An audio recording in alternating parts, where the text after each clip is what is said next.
ngambil interest dari bibit yang dibawa Bang Piko di Mas Yanto Pakai itu, saji ya.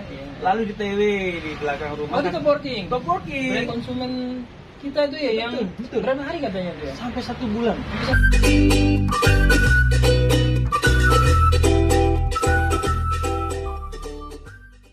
Halo guys, selamat sore. Apa kabar? Ya, ini jumpa lagi. Hari ini masih bersama, ini kita lagi di channelnya Bolang Garden ya. Kita mau kupas habis ini apukat. Nangka J33 guys. Oke ya, masih tetap bersama Bang Piko Jack, ahlinya nangka.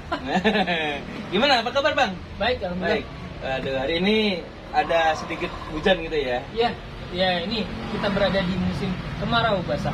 Kemarau basah. Hari ketiga di Malang ya. Nah. Sebelumnya kering kerontang selama sekitar 3 minggu. Ada efek nggak Bang buat tanaman yang sedang bermasa generatif? Kita belum lihat ya hasilnya hujan 3 hari terakhir ini. Teorinya pasti. Kenapa? Kelembaban udara berubah, Iya. terus air tanah kembali terisi. Kita nggak tahu ya efeknya kepada, terutama ini yang lagi berbunga durian. Oke. Kalau untuk nangka baik-baik saja, malah Baik-baik senang. saja ya? Iya. Tambah besar Bang. Iya, bunga besar. Kecuali jenis-jenis tertentu yang memang punya kelemahan di kulit ya. Nah, ketika kondisi sangat kering seperti kemarin, hujan deras, air tanah sangat banyak, ditarik akar, pecah lah. Pecah? Iya, ada beberapa varietas yang agak rawan pecah. Oke. Biasanya bentuknya khas. Kulitnya tidak terlalu berduri, maksudnya durinya agak tumpul. Timbul ya. Iya. Terus sepertinya dia kencang banget kulitnya, kayak ketertekan dari dalam. Berarti kayak ini ya, kalau body spec gitu ya? Iya, jadi kayak dari dalam kayak tekanan. Itu begitu kena hujan, perubahan cuaca ekstrim itu bisa pecah. Berarti memang nggak boleh Bang kita pakai yang ketat-ketat. Ya, itu tadi memang kayak ada yang pengen coba. Ya itu jadi, tapi JT33 belum pernah saya ketemu pecah. Ya itu salah satu kelebihannya memang. Mungkin karakternya, memang karakter duri panjang ya. Ini JT33 ini hasilnya duri panjang. Berarti ada keuntungannya Bang ya? Iya. Duri panjang. Betul. Selain itu, ketika proses pengiriman. Oke. Ya, ini duri ini bagian dari perlindungan terhadap kulit. Nah, kalau di tipe yang mulus, halus itu hampir tanpa duri, itu cepat sekali memar. Oke. Ya, ketika bergesekan kalau ini sudah ada ini, apalagi kalau misalnya ditambah dengan kardus itu akan sangat aman. Aman ya. Jadi memang duri ini memang diciptakan untuk sebagai pelindung gitu ya. Ini buktinya ada bekas benturan gitu ya. Nah, ini tidak Masih berefek aman ke dalam karena ada duri tadi. Kalau tidak ada duri, kulitnya akan langsung memar. Ya, betul. Kalau memang kita pelajari dari flora maupun fauna, memang duri untuk perlindungan diri. Iya. Gitu ya. Perlindungan diri. Mata melanda itu ya. Iya. Macan mau nerekam melanda juga Mikir ya. dua kali. Oke. Ini ngomong-ngomong petani nangka sekarang mungkin bersyukur ya, nangkanya bisa panjang besar itu ya. Cuma kalau petani durian kayaknya harus banyak-banyak berdoa ini. Ya. Apalagi masih unyu-unyu itu ya bunganya ya. Deg-degan ini. Banyak-banyak berdoa itu. Banyak-banyak ya. Sama banyak-banyak sedekah Bang. Betul itu. Oke, ini ngomong-ngomong nangka J33 kelahiran Malang Bang. Oh iya, ini gimana ceritanya ini? Nah, ini kayaknya saya sendiri belum lihat pohonnya ini. Walaupun sejarahnya plant material, maksudnya interestnya itu dari saya. Cuman kemudian bagaimana ceritanya sampai jadi buah seperti ini? Nah, ini. Gimana ceritanya? Ini jadi ada teman di Pagi Saji. Iya. Ya. Kebetulan mungkin pernah cerita ya, pernah makan nangka J33 yang dibawakan oleh Bang Piko Jack. Oh Gitu iya, iya betul. Jadi terkesan dengan buah nangka itu, dan lalu ya tanya-tanya sama masternya durian. Oke. Mas Yanto. Iya, betul. Karena kita semua orang tahu kan Mas Yanto deket juga sama Bang Piko Jack. Jadi memang kalau Bang Piko Jack ini sebagai virusnya nangka, kalau ya Mas Yanto itu sebagai virusnya durian ini. Dia virusnya apukat. Jadi kita semua adalah virus yang bersatu. Jadi gitu. Jadi ngambil interest dari bibit yang dibawa Bang Piko di Mas Yanto Pakai itu, saji ya. Iya. Lalu di TW di belakang rumah. Oh, itu top working. Top working. Berarti ini bukan ditanam dari bibit kecil ya? Bukan. Sambungkan top working tadi. Ya, ceritanya dia punya pohon lokal segede mungkin 4 dim lah ya. Terus Besar ya? ya, Tanam dewasa berarti? besar. Dan di pojok, karena kita udah tahu lah bahwa tanaman nangka itu rata-rata di pojok, Jadi di pojok, pinggir gitu batas ya. tanah Batas biasanya. tanah. Ya ini ada semacam apa ya? Karena ya memang tujuannya pohon nangka itu kan memang pohonnya lama sekali besar Iya. Bang ya. Iya. Dan pohonnya kuat. Kuat, seumur-umur panjang. Nah itu, jadi cocok jadikan pagar, biar nggak geser pagarnya itu. Iya. Kalau pagar mati kayak tembok itu bisa geser, tapi kalau nangka nggak bisa geser gitu. Dan daunnya sangat disukai para peternak Iya, ya. Karena iya. apa? Makanan paling kesukaannya kambing ini. Sedangkan buahnya kesukaannya sapi katanya. Oh, sapi. Tewelnya itu. Oh, tewelnya ya. Iya. Jadi kalau ada yang kurang bagus biasanya dipotong dikasihkan ke sapi. Oh, berarti yang suka tewel itu sapi. Jadi nggak enak. Oh, ngelihatnya ke sini ya. Iya, saya penggemar tewel. Saya mau cerita. Kayak gimana Bang? Iya, itu tadi. Betul, enggak. Ini cerita dari para pekebun yang memanfaatkan kenapa nangka banyak ditanam di area sawah atau Oke, kebun sebagai batas lahan dan batas pematang itu Iya. tadi.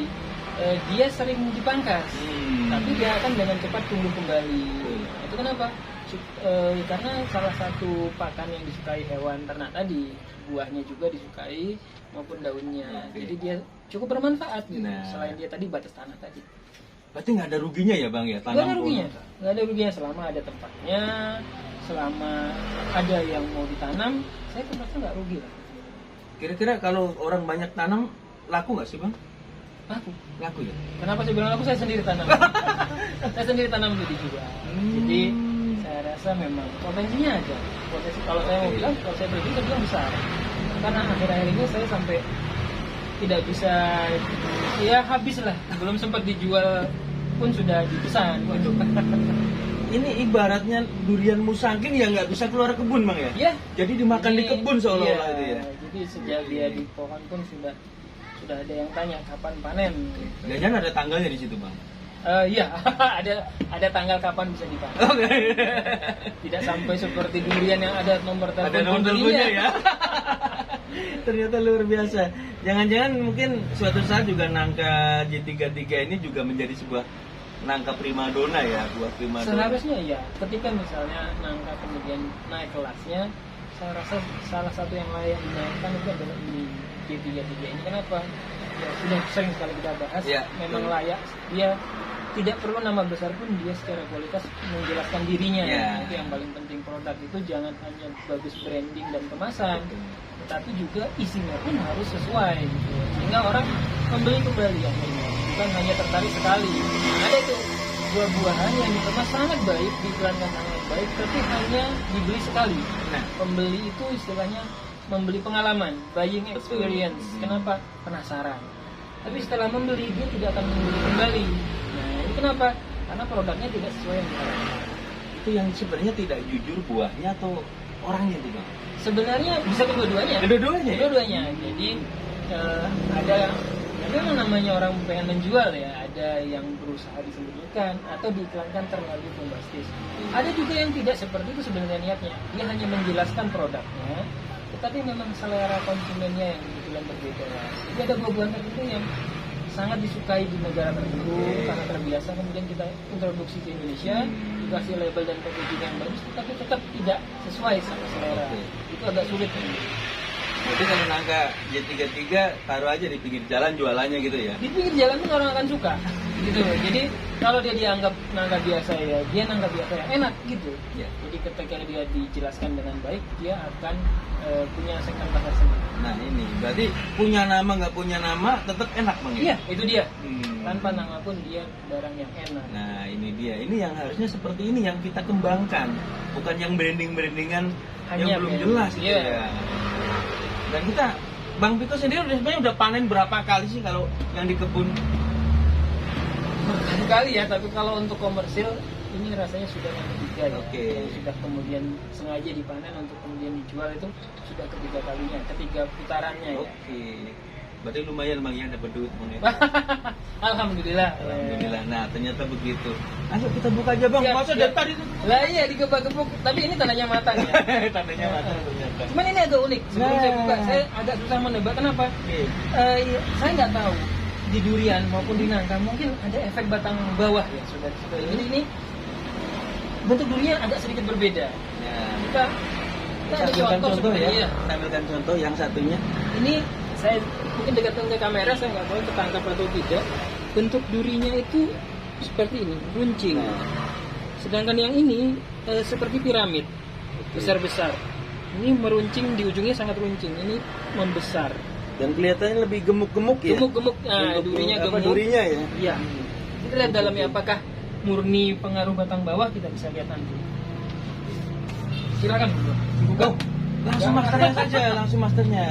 Ini Hari ini special edition buat master. bagian potong-potong. Ya. Bismillah.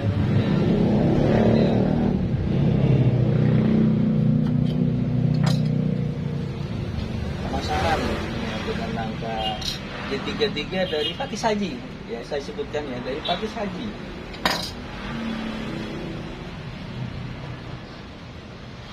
Oke.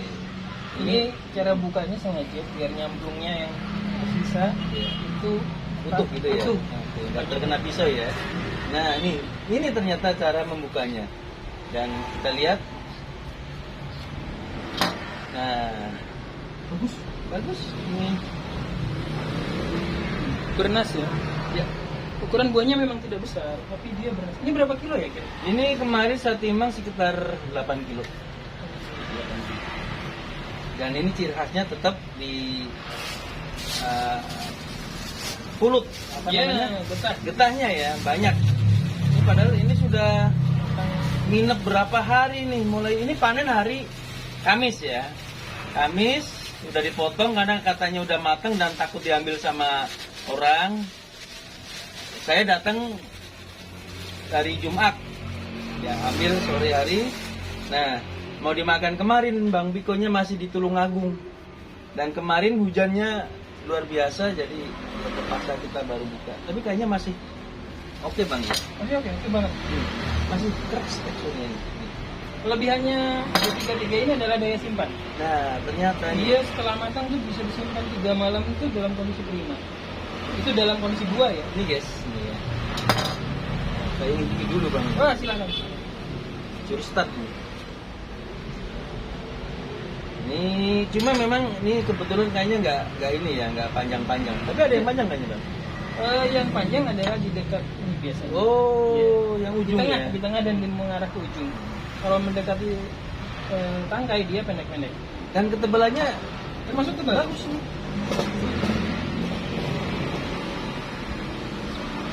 Hmm. Cuma asamnya udah sedikit Turun. turun. Itu kalau suka yang manis Hmm. dibiarkan akan tambah manis.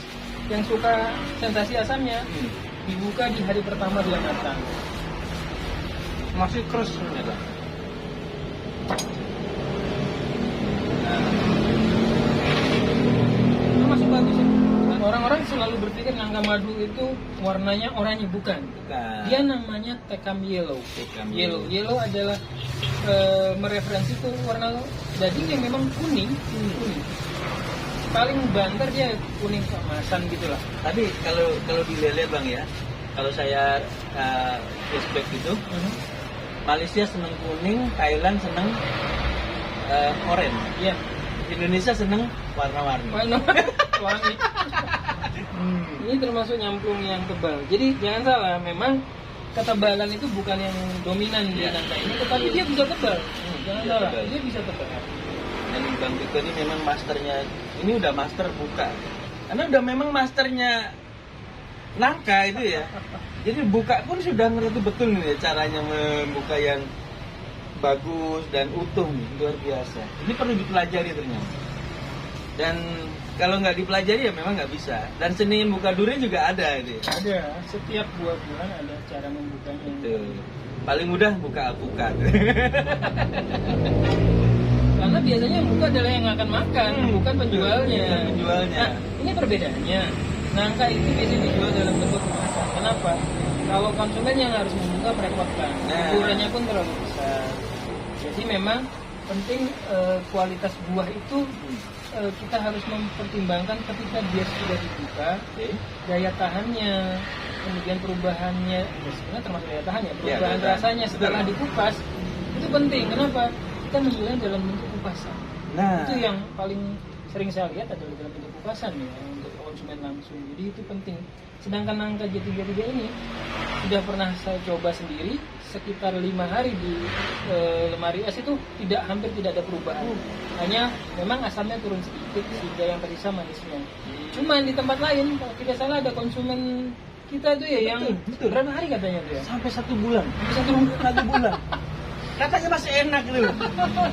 Karena ceritanya itu untuk anaknya yang sekolah di luar, jadi tidak terlalu disimpan memang. Kalau saya tidak pernah mencoba selama itu karena keburu habis. Yang saking enaknya habis terus. Ini memang tebel ini, benar tebel. Lebih tebel dari yang biasanya ya. Ini biasanya faktor apa? Ini dia. Saya terus terang belum tahu kenapa J33 ini bisa tebal seperti ini. Di pohon yang sama, setiap musim bisa berubah. Iya, tapi kalau satu musim biasanya sama. Tetapi diganti musim itu bisa berubah. Iya. Mungkin sebenarnya diperlukan karena sampai sekarang saya ini terus terang saja belum pernah intensif yang benar-benar. Nah, ini keterbatasan waktu sehingga tidak bisa dipantau ya perawatannya secara yang layak pun belum. Mungkin nanti setelah yang di kebun yang agak luas itu berproduksi kita bisa lihat apakah juga tetap berubah ketebalannya, itu kita lihat karena memang di sana agak lebih terkontrol ya pembentukannya. Oke. Kita lihat sering di di media luar kayak di teman-teman di Vietnam, di Thailand. Mereka tanam bukan di sampingnya kok ada air, Bang. Iya. Itu cara menanam di dataran rendah yang suplai airnya kontinu. Jadi dia bikin genangan. Dia bikin genangan sekaligus guludan ya. Jadi guludan di antara genangan atau genangan di bawah guludan. Berarti memang nangka juga butuh air. Oh iya, nangka. Nah ini jangan salah. Nangka ini sebenarnya pohon yang cepat tumbuh, cukup adaptif tapi juga rentan akarnya. Jadi ketika dia kemarauannya terlalu panjang, dia akan mulai meranggas. Gitu ya. Iya, bedanya dengan durian. Kalau pohon nangka meranggas, kemudian kena hujan lagi dia pulih, dia bisa kembali berproduksi di saat yang sama. Kenapa? Karena buahnya ada di batang apa? Bisa di batang, di cabang besar. Jadi bentuknya memang nggak bagus lagi tajuknya karena banyak yang mati kemudian kemarau, tapi begitu dia tumbuhnya pun cepat, dia bisa berbuah. Nah ini kelebihannya dari nangka, dia juga punya daya simpan energi di batangnya. Iya, dia lebih. Tapi jangan itu tadi, ketika kita berharap dia komersil, jangan lupakan pengairan. Jadi jangan berpikir nggak ada sesuatu yang gratis itu. Kalau kita ingin dapat sesuatu, kita harus rela membayar untuk mengeluarkan sesuatu, entah itu tenaga, biaya, atau waktu. Mungkin ini juga Bang, karena Bang Piko tadi bilang perawatan di kebun sendiri belum intensif ya, dan pengairannya juga. Iya, bahkan tidak ada pengairannya. Nah ini pengaruh tebal tipisnya mungkin di situ Bang. Bisa saja, bisa sekali. Jadi ini kebetulan yang dekat rumah ini adalah ini kafling saja, jadi tidak skalanya tidak cukup untuk diinstalkan pengairan teknis ya. Betul. Jadi itu memang hanya menjadi pengisi lahan saja. Tapi yang kita kebunkan secara komersil dan agak luas ini pengairannya terjamin dan juga pengukurannya tidak sampai seintensif durian, tetapi sudah layak. Betul. Nah ini luar biasa sekali. Bang Piko ini memanfaatkan lahan kapling diisi dengan pohon nangka. Luar biasa, sangat inspiratif.